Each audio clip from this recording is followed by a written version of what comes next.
Kasi malamig ano, kaya hindi masyadong pinagpawisan. Sige po, huminga muna kayo ng malalim. Relax, relax pag may time ang sabi nga. Ano po? Nagsagayon, bakit ko po pinagawa yun? Nagsagayon, sa bawat titindig po dito sa harapan, ay magkakaroon po kayo ng yung attention nyo nasa sa kanya. Ano po, sapagkat relax na kayo. Amen po ba yun? Buhay po ba ang Diyos? Okay. Medyo pinamamahinga ko lang po sandali yung may birthday. Alam ko po napagod kanina. Kaya medyo iniksian po yung pagjo-joyful. Ano po? Kasi yung may birthday masyadong mapapagod. Eh di po ba, nakikita naman po natin kung paano talaga siya umindak, ano, tumalon. Kaya medyo iniksian lang kasi para sa kanya. Kasi birthday niya ngayon, kaya hindi po siya masyadong pinagod. Amen po ba yon? Kuya, pwede na ba? Okay. Sa araw po na ito, atin pong palakpakan ng buhay na Diyos para sa ating may kaarawan na kapatid na Lando Painor.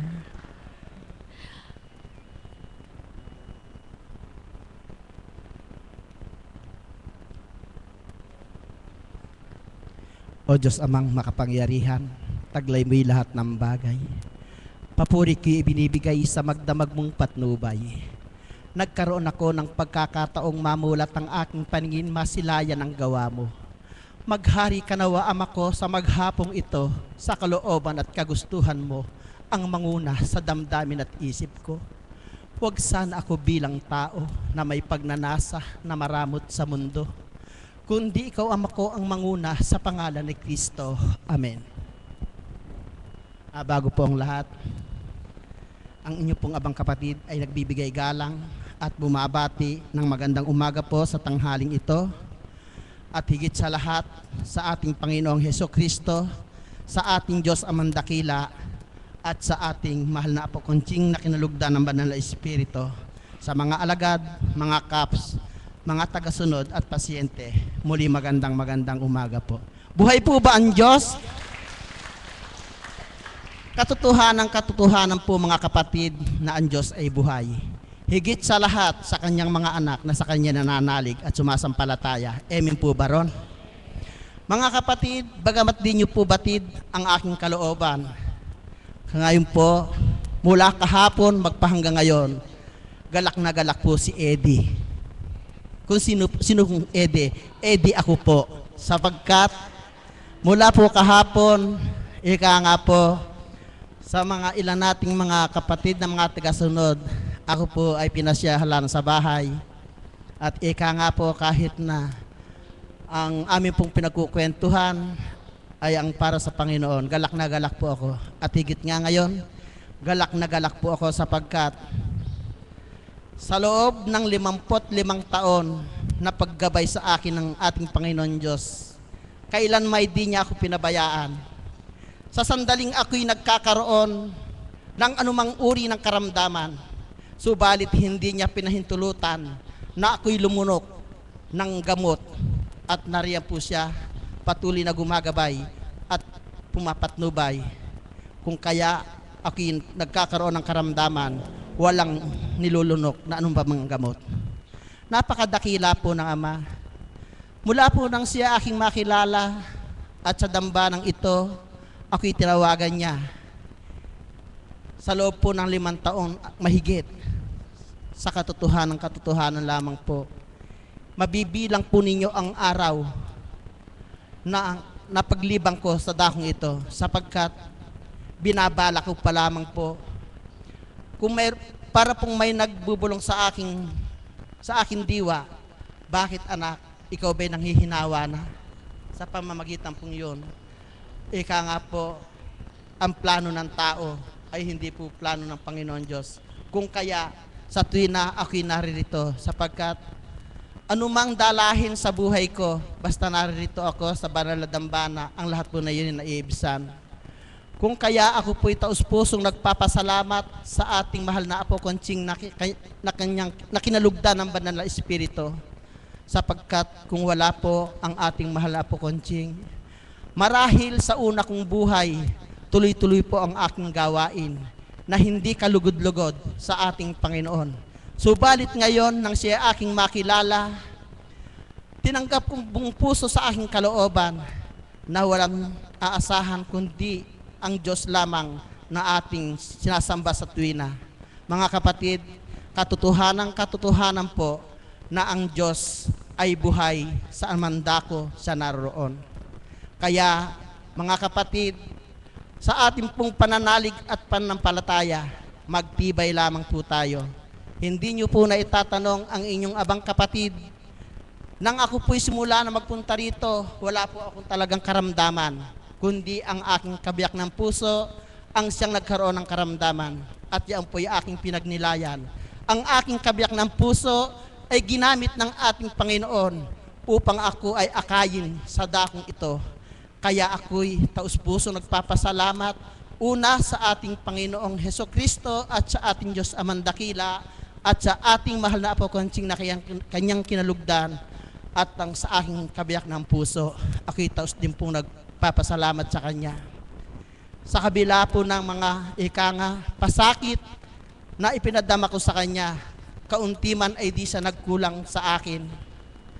Mga kapatid, hindi niyo po na itatanong, kahit na walang regalo na ang aking kabiyak ng puso, masaya pa rin po ako sapagkat sa tuwing na ipinadadama niya sa akin ang kanyang pag-ibig at pagmamahal. Kung ika nga po, ihahambing katotohanan pong katotohanan. Kung ihahambing po sa iba, marahil kung hindi man po siya pumipirmera, baka siya ay pumapangalawa. Kaya mga kapatid, sa mga edad na may mga line of 5, mahalin po ninyo ng higit sa sarili nyo ang inyong kabiyak ng puso. Sapagkat, ate, alika rito, kiss. Alika rin eh. Bakit? Ang tawagan po namin, simulat sa pool, ate, sapagkat ika nga po sa Katagalugan ng ate, nagkakaroon po ng respeto ang bawat isa. Amen po ba ron? Kiss nga. Ate, diyan ka muna. Ate, huwag kang mag-alala. Ika nga kahit hindi ka kagandahan sa paningin ng iba, subalit ang busilak mong puso sa tuwing ay dadalhin-dalhin ko, saan man ako dako makarating. Yan ang tandaan mo. Bagamat po nung Valentine's, hindi ko po sa nahandugan ng tula, hahandugan ko po siya. Ako po ang maghahandog sa kanya at hindi siya. Amen po ba?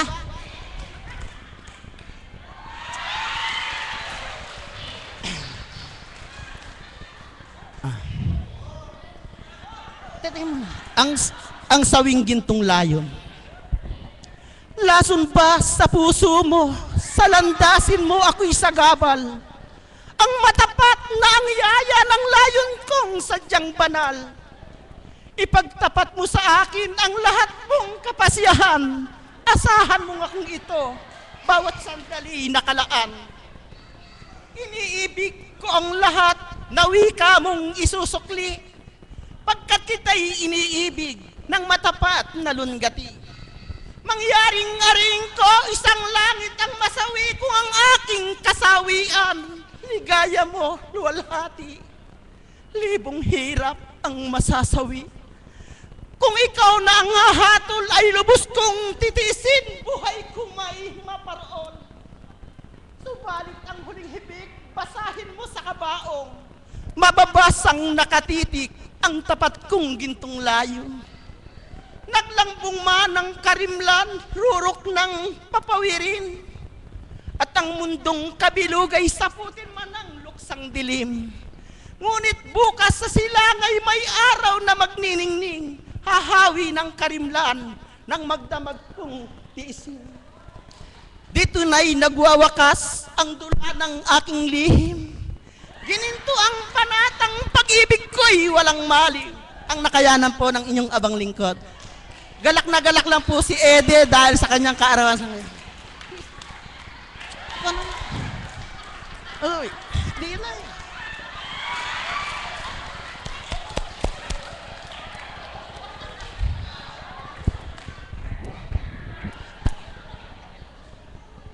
na galak lang po ang inyong abang kapatid.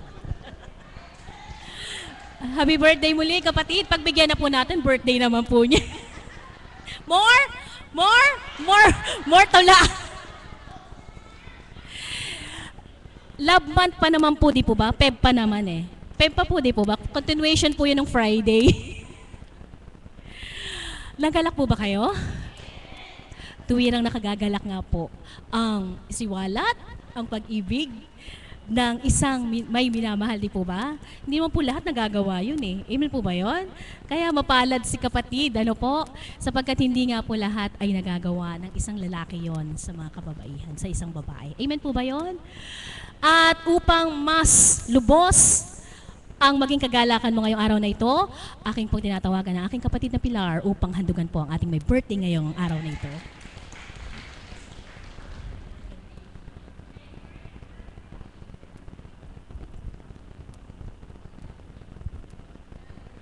Buhay po ba ang Diyos?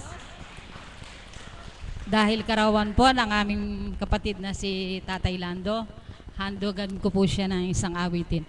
Isipin niyo na lamang po siya yung umaawit sa awiting ito. Alam ko po nga gusto niya awiting ito, kaya aawitan ko para sa kanya. Happy birthday. Walang hanggang pasasalamat ang sa'yo'y aking sasambitin,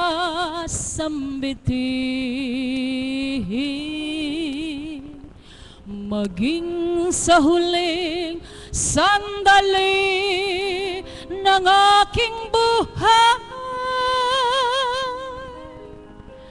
Pasasalamat sa'yo, wala hanggang.